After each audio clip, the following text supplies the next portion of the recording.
Hello friends, welcome to crazy GK trick. Friends, weekly current affair की हमारी series को आगे बढ़ाते हुए आज के इस वीडियो में हम डिस्कस करने वाले हैं 4 फरवरी से लेकर 10 फरवरी तक के सभी इंपॉर्टेंट करंट अफेयर को। वीडियो काफ़ी इंपॉर्टेंट है, वीडियो को आप एंड तक ज़रूर देखिएगा।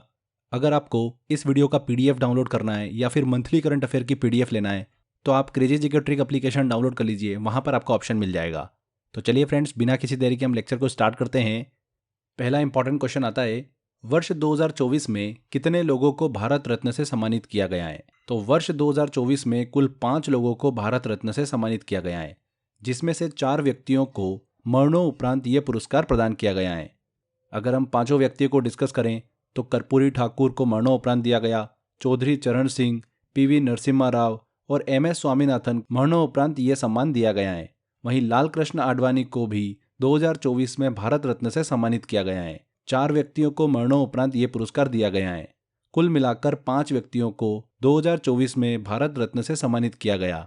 अभी तक कभी भी इतिहास में ऐसा नहीं हुआ कि किसी वर्ष में 3 से ज़्यादा भारत रत्न जो है वो प्रदान किए गए हो, पर इस साल 5 व्यक्तियों को भारत रत्न दिए जाने की घोषणा की गई है। ध्यान रखिएगा फ्रेंड्स, भारत रत्न के ऊपर एक मैंने डेडिकेटेड वीडियो बना रखा है, बहुत ही इंपॉर्टेंट वीडियो है। इस टॉपिक से एग्जाम में क्वेश्चन पूछा ही जाता है, आप वो वीडियो ज़रूर देखिएगा। एग्जाम में आपका इस टॉपिक से नंबर कभी भी गलत नहीं होगा। वीडियो का लिंक मैंने डिस्क्रिप्शन बॉक्स में दे रखा है। चलिए आगे बढ़ते हैं, नेक्स्ट क्वेश्चन लेते हैं। थानथाई पेरियार वन्य जीव अभ्यारण्य किस राज्य में स्थित है? इंपॉर्टेंट क्वेश्चन है फ्रेंड्स। हाल ही में देखिए, तमिलनाडु सरकार ने बरगुर हिल्स में राज्य का 18वां वन्य जीव अभ्यारण्य जो है वो घोषित किया है, जिसका नाम क्या है? थानथाई पेरियार वन्य जीव अभ्यारण्य। ये वन्य जीव अभ्यारण्य जो है पश्चिमी घाट से पूर्वी घाट तक बाघ और हाथियों की आवाजाही के लिए एक संरक्षित गलियारे के रूप में काम करेगा। ध्यान दीजिएगा, तमिलनाडु सरकार ने राज्य का 18वां वन्य जीव अभ्यारण्य घोषित किया है, जिसका नाम क्या है? थानथाई पेरियार वन्य जीव अभ्यारण्य। यहाँ पर सी आंसर बिल्कुल सही होगा, तमिलनाडु। यहाँ पर फ्रेंड्स आगे बढ़ने से पहले एक छोटी सी इन्फॉर्मेशन है। अगर आप क्रेजी जीके ट्रिक के करंट अफेयर को फॉलो करते हैं और आपने अभी तक क्रेजी जीके ट्रिक की करंट अफेयर की बुक शंखनाद को परचेस नहीं किया है तो आप कर सकते हैं। ये बुक आपको हिंदी और इंग्लिश दोनों मीडियम में अवेलेबल है। हर मंथ की 5 तारीख के बाद अगर आप ये बुक ऑर्डर करते हैं तो ये बुक आपको उस मंथ तक बिल्कुल अपडेटेड मिलेगी, क्योंकि हर मंथ की 5 तारीख को ये करंट अफेयर की बुक जो है ये अपडेट हो जाती है। तो हमेशा आप इस करंट अफेयर की बुक को अपडेटेड ऑर्डर कर सकते हैं। अगर आप ये बुक ऑर्डर करना चाहते हैं तो लिंक मैंने डिस्क्रिप्शन बॉक्स में दे रखा है, वहाँ पर क्लिक कर आप ऑर्डर कर सकते हैं। बहुत सारे बच्चों की क्वेरी आती है कि सर हमको बुक ऑर्डर करना है बट ऑर्डर करते टाइम वहाँ पर अपडेट शो नहीं हो रहा है। तो बस आप मंथ की 5 तारीख तक का वेट कर लो। 5 तारीख के बाद अगर आप जब भी ऑर्डर करोगे ये बुक हमेशा आपको अपडेटेड मिलेगी। तो आपको बिल्कुल भी चिंता करने की ज़रूरत नहीं है। बस एक छोटी सी अपडेट थी आप सभी के लिए। चलिए अगले क्वेश्चन की तरफ चलते हैं। 66वें ग्रैमी अवार्ड्स 2024 में best global music album category में किस भारतीय एल्बम ने ग्रैमी अवार्ड जीता है? वेरी वेरी इंपॉर्टेंट क्वेश्चन है। हाल ही में अमेरिका के लॉस एंजलिस में संगीत की दुनिया के सबसे प्रसिद्ध 66वें ग्रैमी अवार्ड का आयोजन किया गया। इस 66वें ग्रैमी अवार्ड्स में best global music album category में भारतीय संगीतकार शंकर महादेवन और जाकिर हुसैन के शक्ति बैंड के एल्बम दिस मोमेंट ने ग्रैमी अवार्ड अपने नाम किया है। Best global music performance category के लिए जाकिर हुसैन, बेला फेक, एडगर मेयर को पश्तो के लिए ग्रैमी अवार्ड से भी सम्मानित किया गया है। वहीं पर ही best contemporary instrumental album category के लिए जाकिर हुसैन, भारत के बांसुरी वादक राकेश चौरसिया, बेला फेक और एडगर मेयर को एसवी स्पीक के लिए ग्रैमी अवार्ड से सम्मानित किया गया है। तो ये तीनों पॉइंट ध्यान रखिएगा, वेरी वेरी इंपॉर्टेंट है। इसके अलावा और इम्पॉर्टेंट अवार्ड अगर हम डिस्कस करें तो एल्बम ऑफ द ईयर का खिताब दिया गया टेलर स्विफ्ट मिडनाइट्स को, सॉन्ग ऑफ द ईयर दिया गया बिली Eilish what was I made for. तो ये चीज़ भी ध्यान रखिएगा, इंपॉर्टेंट है। ग्रैमी अवार्ड्स संगीत के क्षेत्र में दिया जाने वाला सबसे बड़ा पुरस्कार है। इसकी शुरुआत कब हुई थी? 1959 में इसकी शुरुआत हुई थी। ग्रैमी अवार्ड लेने वाले प्रथम भारतीय कौन है? अगर हम पुरुषों में बात करें तो पंडित रविशंकर हैं। 1968 में इन्हें ग्रैमी अवार्ड से सम्मानित किया गया था। वहीं महिलाओं में बात करें तो तन्वी शाह हैं। ये दोनों चीज़ें दिमाग में रखिएगा। यहाँ पर पूछा जा रहा है best global music album category में किस भारतीय एल्बम ने ग्रैमी अवार्ड जीता है? तो दिस मोमेंट ने ग्रैमी अवार्ड अपने नाम किया है। C answer. अगला क्वेश्चन आता है, विश्व कैंसर दिवस कब मनाया जाता है? तो हर वर्ष 4 फरवरी को विश्व कैंसर दिवस मनाया जाता है। साल 2000 से हर साल ये दिवस जो है वो मनाया जाता है। 2024 में इस दिवस की थीम क्या थी, ध्यान रखिएगा, close the care gap, everyone deserve access to cancer care. ये इस बार की थीम थी, वेरी वेरी इंपॉर्टेंट है। दुनिया भर में कैंसर के बढ़ते खतरे को लेकर लोगों को जागरूक और शिक्षित करने के उद्देश्य से विश्व कैंसर दिवस मनाया जाता है। कब मनाया जाता है? 4 फरवरी को मनाया जाता है। कैंसर जो है ये शरीर की कोशिकाओं का एक रोग है। कैंसर रोग में शरीर में कोशिकाएं जो होती है वो असामान्य रूप से बढ़ने और विभाजित होने लगती हैं। तो ध्यान रखिएगा, कोशिकाओं का एक रोग है कैंसर। 4 फरवरी को विश्व कैंसर दिवस मनाया जाता है। नेक्स्ट क्वेश्चन लेते हैं। हाल ही में प्रधानमंत्री नरेंद्र मोदी ने किस राज्य में तालाबीरा थर्मल प्रोजेक्ट की आधारशिला रखी है?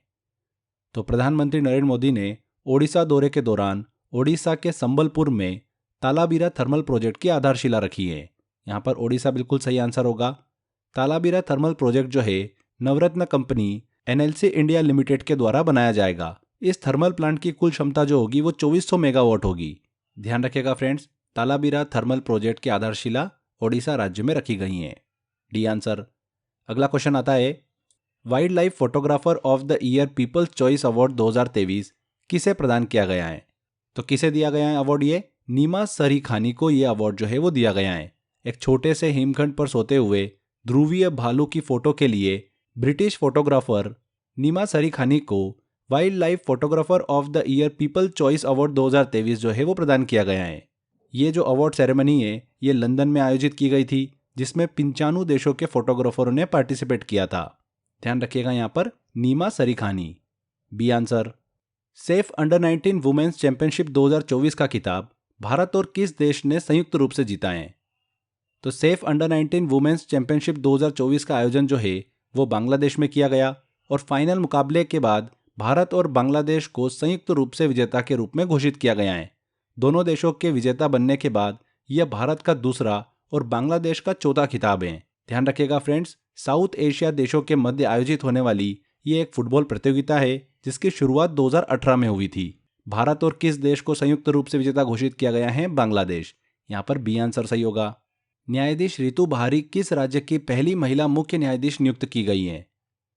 तो फ्रेंड्स, पंजाब और हरियाणा हाईकोर्ट की न्यायाधीश रितु बहारी को उत्तराखंड राज्य की पहली महिला मुख्य न्यायाधीश के रूप में नियुक्त किया गया है। किस राज्य की? उत्तराखंड राज्य की। रितु बहारी जो है ये मुख्य न्यायाधीश विपिन संघवी के स्थान पर नियुक्त की गई हैं।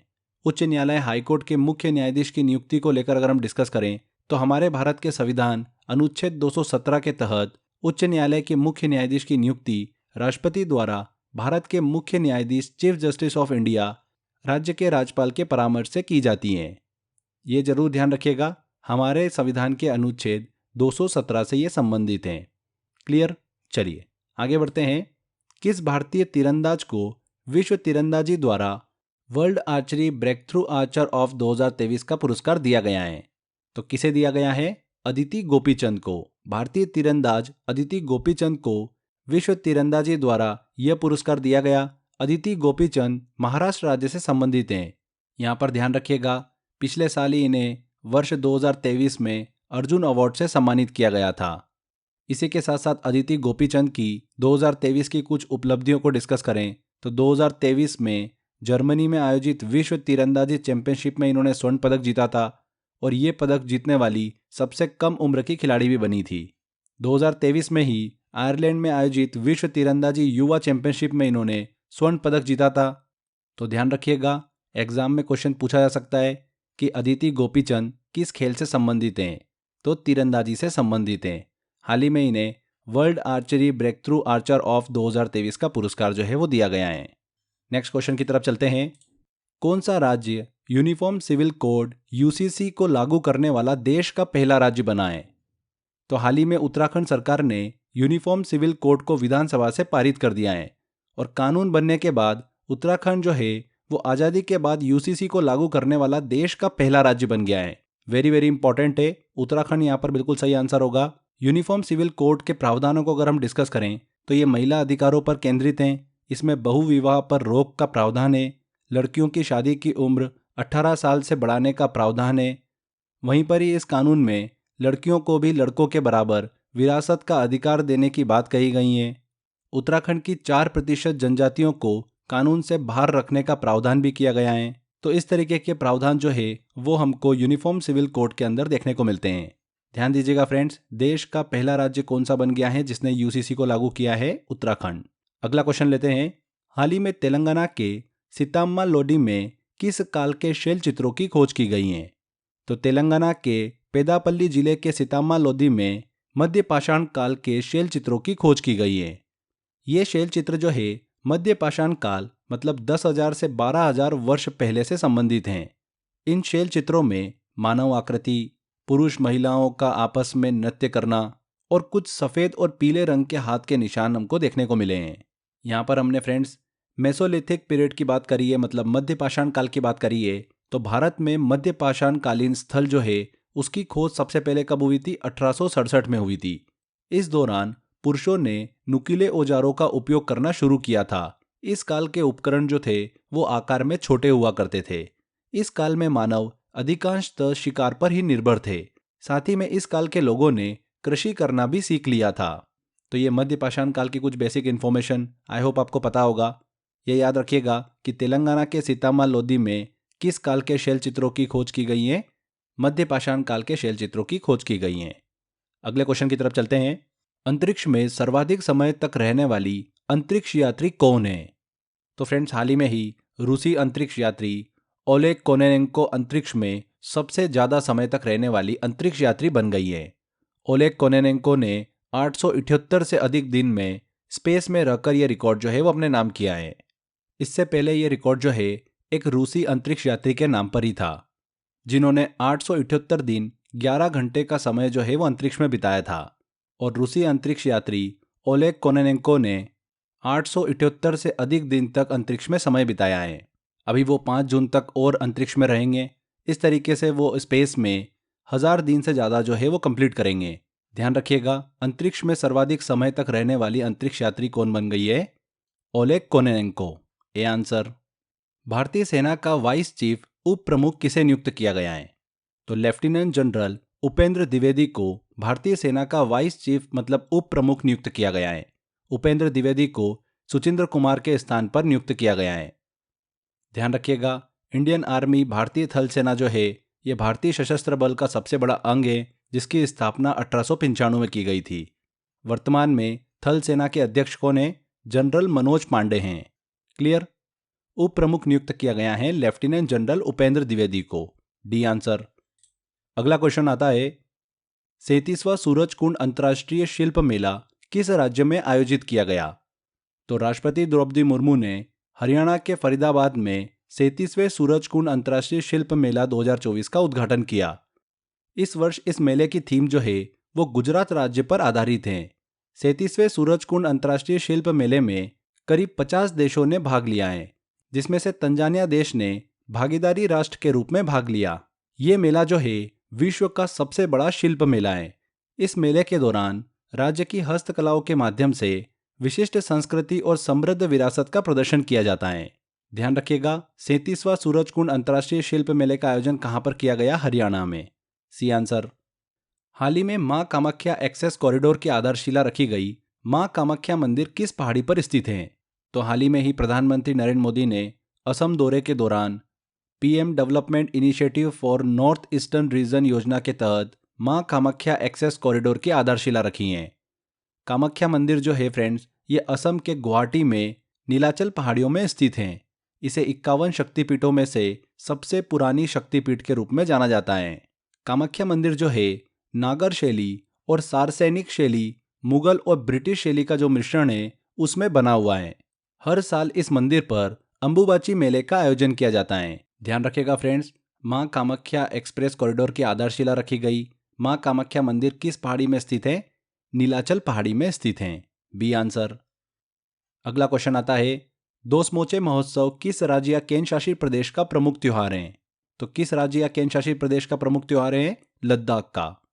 हाल ही में ये त्योहार जो है ये महोत्सव मनाया गया। कहाँ पर? लद्दाख में। दोसमोचे महोत्सव बौद्ध धर्म से संबंधित एक महोत्सव है जो कि फरवरी के दूसरे सप्ताह में मनाया जाता है। इस महोत्सव के दौरान प्रत्येक वर्ष विभिन्न मठों में मुकुटा नृत्य जो है वो किया जाता है। दोसमोचे महोत्सव के दौरान क्षेत्र से बुरी किस्मत और बुरी आत्माओं को दूर करने के लिए प्रार्थना की जाती है। ध्यान दीजिएगा फ्रेंड्स, दोसमोचे महोत्सव लद्दाख का एक प्रमुख त्योहार है। A answer. राष्ट्रीय विज्ञान दिवस 2024 की थीम क्या है? तो फ्रेंड्स, राष्ट्रीय विज्ञान दिवस जो है हर साल कब सेलिब्रेट किया जाता है? 28 फरवरी को मनाया जाता है। इसकी शुरुआत कब हुई थी? 1988 में हुई थी। और 2024 में इस बार राष्ट्रीय विज्ञान दिवस की थीम क्या है? विकसित भारत के लिए स्वदेशी तकनीक। सी आंसर यहां पर सही होगा। इस वर्ष के लिए राष्ट्रीय विज्ञान दिवस की थीम भारतीय वैज्ञानिकों की उपलब्धियों, विज्ञान प्रौद्योगिकी और नवाचार द्वारा समग्र कल्याण से संबंधित रखी गई हैं। हाल ही में ही परमाणु ऊर्जा और अंतरिक्ष राज्य मंत्री डॉक्टर जितेंद्र सिंह ने इस थीम को जारी किया है, इसलिए ध्यान दीजिएगा फ्रेंड्स। विकसित भारत के लिए स्वदेशी तकनीक, ये इस बार की थीम रखी गई है। नेक्स्ट क्वेश्चन लेते हैं। भारत के सबसे बड़े थिएटर फेस्टिवल का नाम क्या है? तो हाल ही में भारत के सबसे बड़े थिएटर फेस्टिवल भारत रंग महोत्सव का आयोजन गुजरात के कच्छ में किया गया। इस महोत्सव की शुरुआत जो है महाकवि भवभूति द्वारा लिखित उत्तर रामचरितम नाटक से हुई।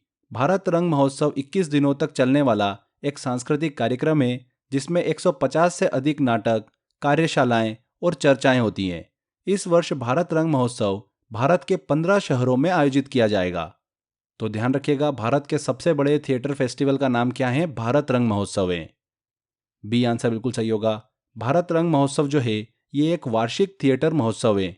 इसकी शुरुआत कब हुई थी? 1999 में इसकी शुरुआत हुई थी। और इसका आयोजन कौन करता है? राष्ट्रीय नाट्य विद्यालय जो है वो इसका आयोजन करता है। क्लियर? चलिए अगले क्वेश्चन की तरफ चलते हैं। हाल ही में किस राज्य में बापू टावर का उद्घाटन किया गया? तो राष्ट्रपिता महात्मा गांधी को समर्पित बापू टावर का उद्घाटन जो है बिहार की राजधानी पटना में किया गया। इस टावर की ऊंचाई जो है वो 120 फीट है। इस टावर में महात्मा गांधी से जुड़ी कहानियों और उनके आंदोलनों को प्रदर्शित किया गया है। ध्यान रखिएगा, कहां पर? बिहार पटना में। B answer.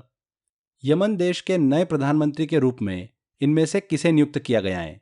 तो अहमद अवद बिन मुबारक को यमन देश का नया प्रधानमंत्री नियुक्त किया गया है। यमन देश जो है ये मध्य पूर्व एशिया का एक देश है जिसकी राजधानी, ध्यान रखिएगा, क्या है? साना है। यहां पर अहमद अवद बिन मुबारक। C answer. हाल ही में कर्नाटक राज्य में किस जीव की प्रजाति सेफेरोथेका वर्षाभू खोजी गई है? तो कर्नाटक राज्य के बेंगलुरु में बिल खोदने वाले मेंढक की नई प्रजाति की खोज की गई है जिसका नाम क्या है? सेफेरोथेका वर्षाभू।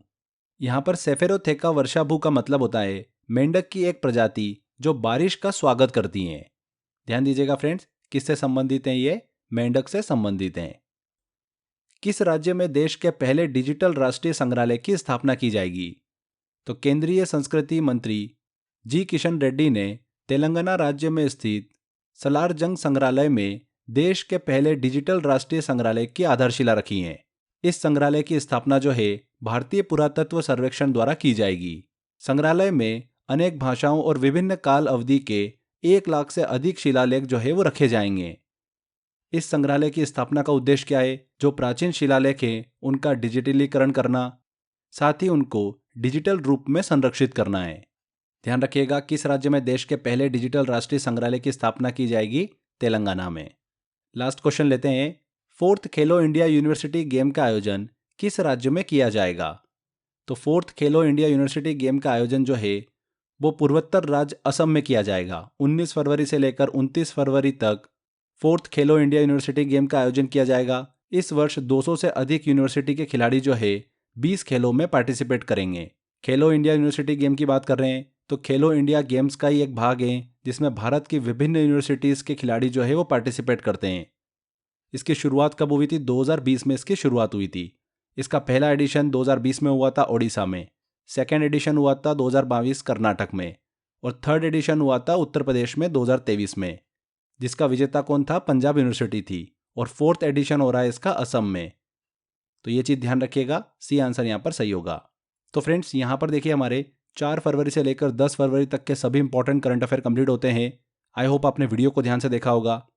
अगर आपको करंट अफेयर का पीडीएफ डाउनलोड करना है, मंथली करंट अफेयर का पीडीएफ लेना है, तो आप crazy GK trick application download कर लीजिए, वहां पर आपको ऑप्शन मिल जाएगा। इसी के साथ साथ आप अगर क्रेजी जीके ट्रिक के करंट अफेयर को फॉलो करते हैं और आपने अभी तक क्रेजी जीके ट्रिक की करंट अफेयर की बुक शंखनाद को परचेस नहीं किया है तो आप ले सकते हैं फ्रेंड्स।